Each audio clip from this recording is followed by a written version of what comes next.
Σεβασμιότατε, βρισκόμαστε στον Ιερό Ναό της Αγίας Τριάδος, τον Μητροπολιτικό Ναό της Αγίας Τριάδος. Θέλω να μας πείτε την ιστορία του, τη χρονολογία του, να ξεκινήσουμε από εκεί. Γιατί γίνονται κάποιες εργασίες, όπως βλέπουμε. Γίνονται εργασίες αποκαταστάσεως των τοιχογραφιών του ναού. Θα σας πω δύο λόγια γιατί αξίζει. Πιστεύω έχουμε χρόνο. Ναι, μπορείτε να μου δώσετε όσο χρόνο χρειάζεται. Ο ναός αυτός ξεκινά να χτίζεται στα μέσα του 17ου αιώνα, 1650 τόσο. Έρχεται εδώ ο Άγιος Ευγένιος ο Αιτωλός, ο Γιαννούλης όπως λέμε, και στο χώρο αυτό βρίσκει ένα μικρό εκκλησάκι αφιερωμένο στα Αγία Τριάδα. Σε επιστολή του Αναστασίου του Γορδίου αναφέρεται ότι ο ναός αυτός είναι πολύ μικρός και δεν εξυπηρετεί τις ανάγκες των πιστών, γι' αυτό χρειάζεται να χτιστεί ένας καινούριος ναός.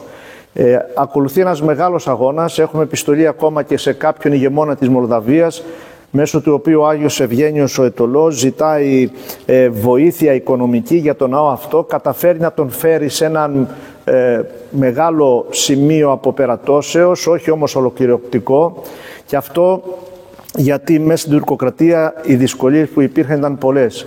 Έτσι ο Άγιος Ευγένιος ο Αιτωλός παραδίδει τον ναό λίγα χρόνια αργότερα, ημιτελή θα λέγαμε, κυρίως στο εσωτερικό, στο εξωτερικό ήταν τελειωμένος. Τότε υπάρχουν κάποια προβλήματα με τον νέο Μητροπολίτη, τον Επίσκοπο μάλλον Λιτζάς και Αγράφων, και ο Ευγένιος Αιτωλός, σύμφωνα με επιστολές που υπάρχουν και αποδεικνύουν το γεγονός, καταφεύγει στον Πατριάρχη και ζητά, καθότι ήταν γνωστός εκεί στο Πατριαρχείο, ζητά ο ναός αυτός να γίνει σταυροπηγιακός. Ο Πατριάρχης δέχεται αυτή την πρόταση και ο ναός του, ο Μητροπολιτικός Ναός, τότε έγινε σταυροπηγιακός, βέβαια αργότερα ξεχάστηκε αυτό. Συνεχίζει η οικοδόμησή του και λίγα χρόνια αργότερα τελειώνει και γίνεται ένα στολίδι για την περιοχή. Δεν είναι όπως ήταν σήμερα, και αυτό γιατί ακολούθησαν αρκετές καταστροφές. Σχεδόν σε κάθε αιώνα συναντούσαμε και μία καταστροφή του ναού από τους Τούρκους και φτάνουμε στα τελευταία χρόνια, στα νεότερα χρόνια της ελληνικής ιστορίας, τον Ιούνιο του 1821 για τρίτη φορά καταστρέφεται ο ναός από τους Τούρκους που μπαίνουν εδώ μετά από μία μάχη, και αργότερα το 1944, αφού έχει ξαναφτιαχτεί ο ναός, βέβαια να σας πω ότι δεν καταστρεφόταν τελείως, η τοιχοπία έμενε, φτιαχνόντουσαν όμως τα υπόλοιπα. Σε μια περίπτωση αναφέρεται καταστροφή του Τρούλου, της Σκεπής, προσπάθεια να καταστρέψουν τους τοίχους, κάτι που δεν κατέστη δυνατό γιατί ήταν πολύ καλή τοιχοπία. Έτσι το 1944 οι Γερμανοί και είναι το Καρπενήσι ολόκληρο. Ο ναός όμως αυτός θα επιβιώσει, θα μείνει και είναι, αξίζει να το πούμε, το μοναδικό κτίσμα παλαιό που υπάρχει μέσα στο Καρπενήσι. Αυτό σημαίνει πάρα πολλά για την ιστορία αυτού του ναού, γιατί αν οι πέτρες αυτού του ναού είχαν φωνή και μπορούσαν να μας πούν τι έχει ζήσει αυτός ο τόπος τουλάχιστον τα τελευταία 400 χρόνια, θα ήταν συγκλονιστικό για όλους μας. Αξίζει εδώ να σας πω και να το δείξεις πάνω μου. Εδώ βλέπετε τις δύο αυτές κολόνες. Αρχικά το τέμπλο του ναού ήταν εδώ. Αργότερα, το 1961, με πρωτοβουλία Καρπενησιωτών, γίνεται μία επέκταση στο πίσω μέρος, μεγαλώνει δηλαδή το ιερό, οπότε το τέμπλο πάει αυτά τα 2,5 περίπου μέτρα πιο πίσω και έτσι μεγαλώνει ο ναός, έγινε δηλαδή μία επέκταση, όπως πιο παλιά έχει γίνει επέκταση και στο πίσω μέρος του ναού, θα το δούμε πηγαίνοντας προς τα εκεί. Τώρα, όσον αφορά την τοιχογραφία του ναού, καταλαβαίνουμε ότι δεν είναι η αρχική. Από αυτές τις καταστροφές η τοιχογραφία του ναού δεν μπορούσε να ζήσει. Προφανώς και θα υπήρχε αρχική τοιχογραφία. Η σημερινή τοιχογραφία είναι από τα μέσα του 19ου αιώνα. 1800 τόσο, υπάρχει μια επιγραφή κάπου που το αναφέρει.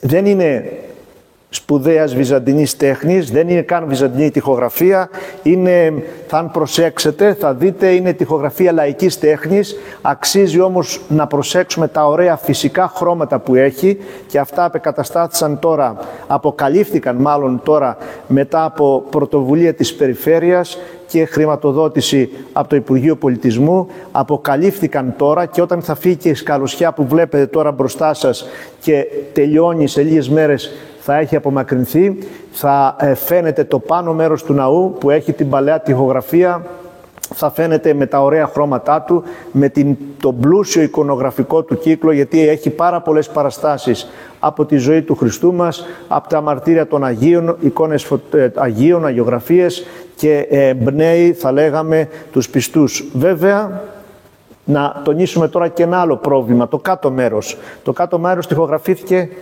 πολύ αργότερα, λίγες δεκαετίες πριν από μας. Θα το δείτε και αυτό δεξιά-αριστερά. Κάτι πρέπει στην πορεία να κάνουμε και με αυτό. Υπάρχουν πολλά σημεία που η υγρασία τα έχει καταστρέψει και οι εικόνες αυτές δεν είναι, θα λέγαμε, του ιδίου κάλους με τις προηγούμενες, τις παλαιότερες. Θα πρέπει και εδώ να δούμε τι θα κάνουμε. Ευχαριστούμε όμως όλους εκείνους και μπορούμε να δείχνουμε έτσι μερικά πλάνα, να δείξετε. Ευχαριστούμε όλους εκείνους οι οποίοι συνέβαλαν στην αποκατάσταση της τοιχογραφίας αυτής των περίπου 180 ετών. Σεβασμιότατε, οι εργασίες θα γίνουν εδώ στον ναό της Αγίας Τριάδος. Πότε θα φύγουν οι μαστόροι από εδώ, το πω έτσι? Κοιτάξτε, ουσιαστικά τελειώνουν αυτή την εβδομάδα. Μην ξεχνάτε ότι μετά από 2 εβδομάδες περίπου είναι η πανήγυρις του ναού, του Αγίου Πνεύματος, της Αγίας Τριάδος όπως λέμε, οπότε πρέπει να έχουν τελειώσει και όντως, δηλαδή από ό,τι βλέπετε κατεβαίνουν σιγά σιγά οι σκαλωσιές. Πιστεύω σε λίγες μέρες θα έχουν τελειώσει, θα έχει φύγει η σκαλωσιά από μέσα και θα δοθεί πάλι στη λατρεία ο ναός. Αυτή την περίοδο, αυτό το μικρό διάστημα, οι ακολουθίες γίνονται στο παρεκκλήσιο του Αγίου Γεωργίου που είναι στο παλαιό κημητήριο. Πιστεύω σε μια εβδομάδα περίπου να έχουν απομακρυνθεί σκαλωσιές, να καθαριστεί ο χώρος και πάλι να δοθεί στη λατρεία και εμείς να το χαιρόμαστε. Αξίζει να πούμε εδώ ότι μέσα σε αυτό το χώρο, στην προέκταση στο δυτικό μέρος του ναού, θα το δείτε προς τα κάτω, εκεί υπάρχει ένα μικρό παρεκκλήσιο αφιερωμένο στον Άγιο Ευγένιο τον Αιτωλό. Ήταν ο ιδρυτής, όπως σας είπα, του ναού. Η τοιχοπία είναι από τα χρόνια του, οι 4 σκίονες είναι από τα χρόνια τα δικά του. Όλα βέβαια τα υπόλοιπα είναι μεταγενέστερα, γιατί όπως σας είπα οι καταστροφές που υπέστη ήταν πάρα πολλές και είναι συγκλονιστικό το να βλέπει κανείς, να διαβάζει τι έχει υποστεί αυτός ο τόπος. Στο παρεκτήσι που αναφερθήκατε δεν υπάρχουν βέβαια εργασίες εκεί? Όχι. Αυτό δημιουργήθηκε αργότερα, οπότε δεν έχει παλιές τοιχογραφίες. Η μελέτη εδώ αφορούσε αποκλειστικά τις τοιχογραφίες του 1850 περίπου. Και στον εξωτερικό χώρο δεν θα γίνει κάτι στην Αγία Τριάδα? Προς το παρόν όχι. Ξέρετε, υπάρχει ένα πρόβλημα. Κάτω από τον αύλιο χώρο υπάρχει μία αίθουσα. Δυστυχώς αυτή τη στιγμή η αίθουσα δεν είναι σε χρήση και αυτό γιατί υπάρχει στατικό πρόβλημα.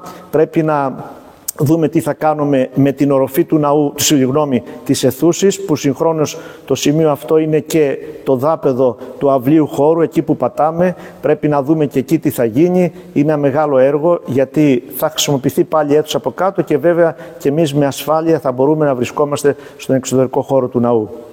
Σεβασμιότατε, ευχαριστώ πάρα πολύ που μιλήσατε εδώ στο Συμβαίνει τώρα για την Αγία Τριάδα. Και βέβαια να είναι υπό την σκέπη όλων. Να σας πω, πάνω τώρα μου έρχεται στη σκέψη, απ' έξω να δείξετε το πλάνο του καμπαναριού.